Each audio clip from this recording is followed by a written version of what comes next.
Now, about the WTO and us taking China to the World Trade Organization, we should do it. They are doing the wrong thing, but we have to be ready that by escalating it, that means they'll double down, but who cares, right? We're all in this together, actually, now, and we mean this time about all in this together, is that we have to be able to stand up for Western values, we have to be able to stand up for accountability.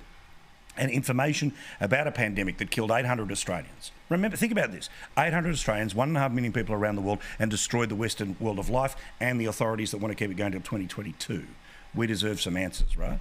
But we're off to the WTO. My concern is that they might be as impotent as the World Health Organization or anything else that for some reason constantly dips its lid towards China. One more time, the Trade Minister.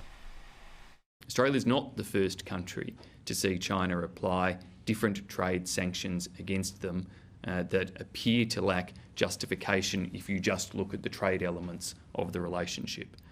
And so that heightened risk profile is one that all businesses around the world potentially face, which means it's a bad outcome for China and the Chinese economy, as well as for economies like ours around the world.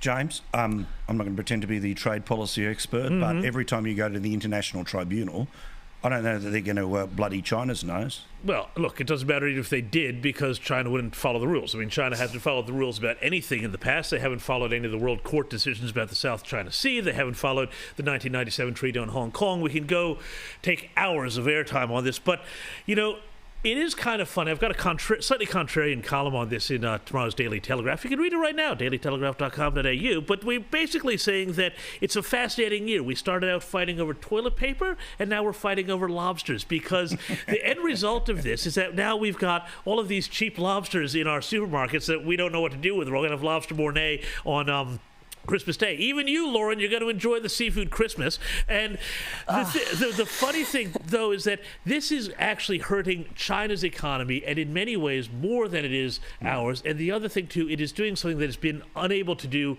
politically in Australia for 30 years, which is unite us around Australia and unite the West. The latest Pew poll shows that 9 out of 14 countries are now very unfavorable to China.